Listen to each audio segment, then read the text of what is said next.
this is where you will really learn the techniques of mind management, getting that mind under control using the neurocycle for everything that you do.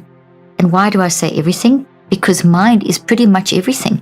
When you're dead, your mind doesn't work. When you're alive, your mind is working. So the mind is the difference between being dead and alive. Your mind is your aliveness. Your mind is always with you. You wake up with your mind, you eat with your mind, you get dressed with your mind, you manage those toxic people with your mind, or you don't manage those toxic people with your mind, or you get into toxic situations and they freak you out with your mind, or you manage them with your mind.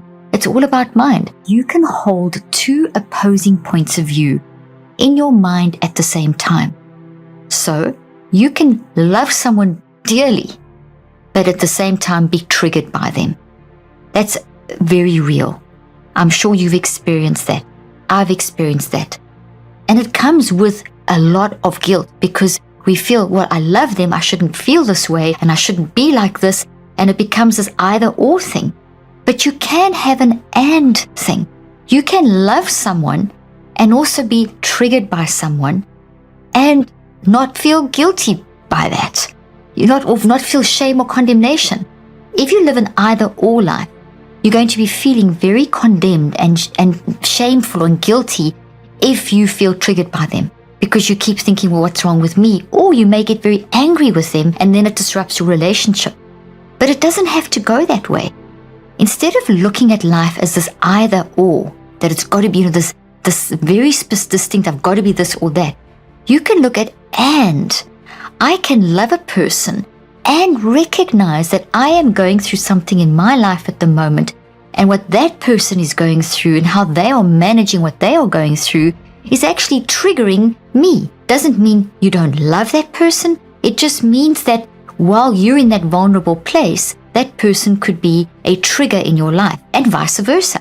So how do you get it to be an and situation? Because very often what will happen is that you either suppress your emotions and you suppress those feelings, and we don't do that very well because you cannot really hide how you actually are feeling or your internal frustrations, because it will come out through quantum physics. It comes out through your mind, which is all that quantum field that I've spoken about, the gravitational fields in and around you, and the thoughts that you built, the actual physical thoughts that you've built towards that person based on what you are going through.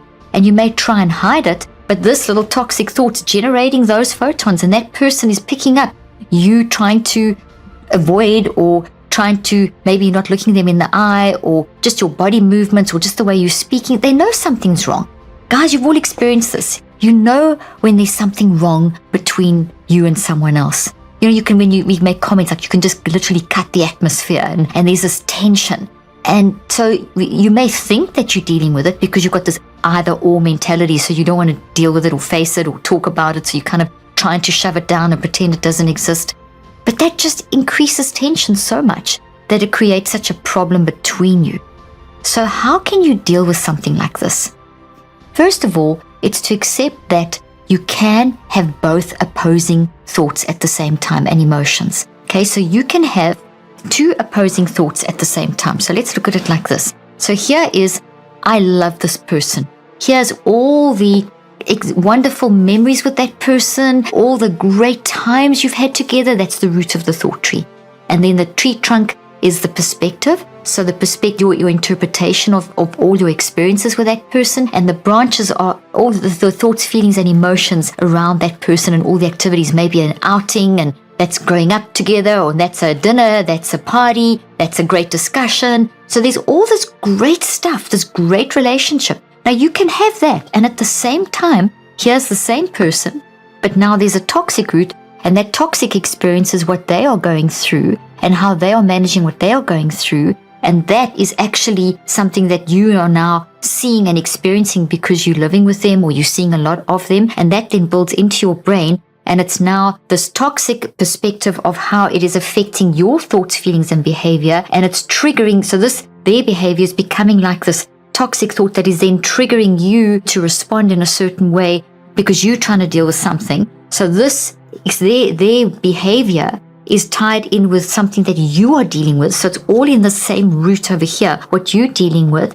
and then also what the person is doing, that person that you love. And that's manifesting in this confusion over here that you feel this about yourself, and that this, as this person is doing this, it's triggering this, which is then activating all of this, and this is now showing up in your life as an increase in affecting your mental health or how you feel about yourself, your physical symptoms in your body, and it just kind of gets worse and worse. Now, you can have those at the same time, because in this is also guilt because you've got this memory. So what we need to do is realize it doesn't have to be this or that.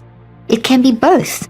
But the problem is that we don't want to keep this. We want to transform this into a healthy version of this. This, as we know, you've heard me explain before, a toxic thought creates an imbalance in the brain and the body, and the brain and the body are going to, it kind of creates brain damage, and it sets up vulnerability in your brain and your body for increasing chances of disease by 35 to 98%, and affects mental health. So we can't keep this.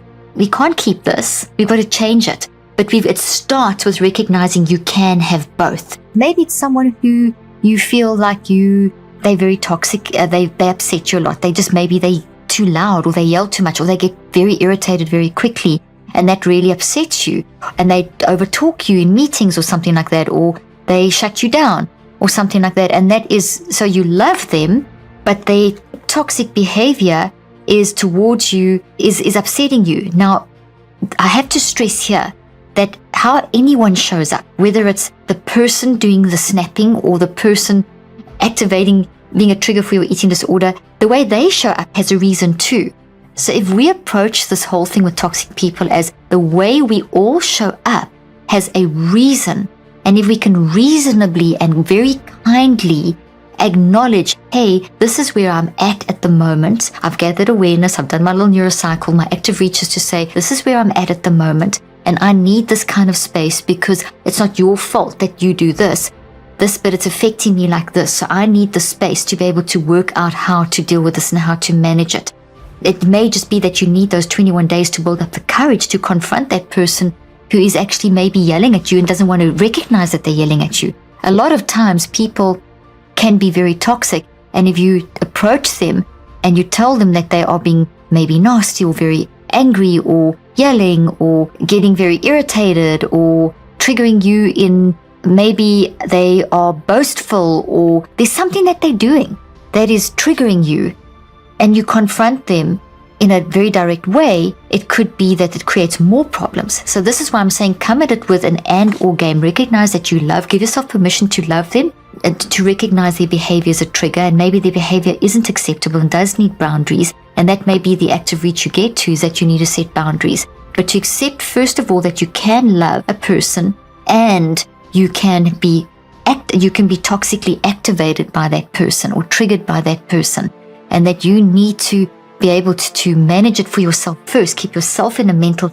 space that is healthy before you just basically react to them. In other words, you're going to train yourself to be a responder.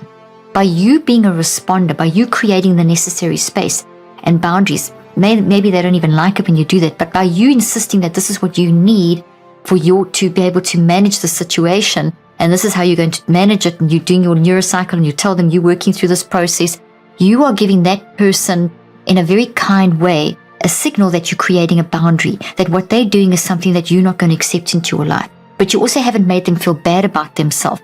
You're actually modeling something that they could do, and maybe they could turn around and say, well, maybe there's something that I do that upsets you, like what you're doing is upsetting me or triggering me. Maybe you can go work that out, and then in 3 weeks or at the 21-day mark, we can actually come together and have a discussion about how we're going to manage this.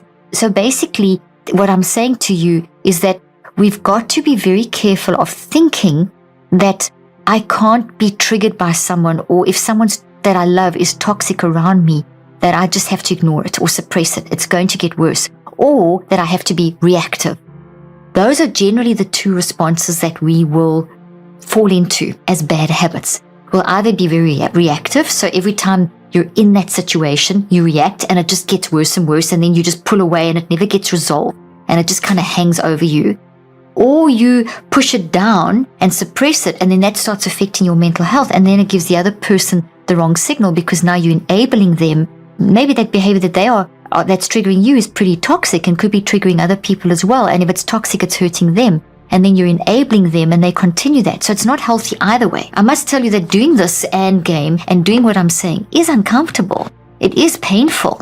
It is time consuming. It isn't easy. It's not, there could be a few little blow ups. And that's why key to doing this is being very open with your communication, being very kind, and falling back on a system, saying, hey, let's neurocycle this together. We love each other. Keep coming back to, we love each other and we're triggering each other. Let's try and work out why we're triggering each other. What is it about me that I'm being triggered by you? And what is it about you that you're being triggered by me? So it becomes one of not a blame game. It becomes one of a mutually recognizing that we can love each other and be triggered, but let's mutually work out why we're doing this to each other so that we can move towards improving our relationship.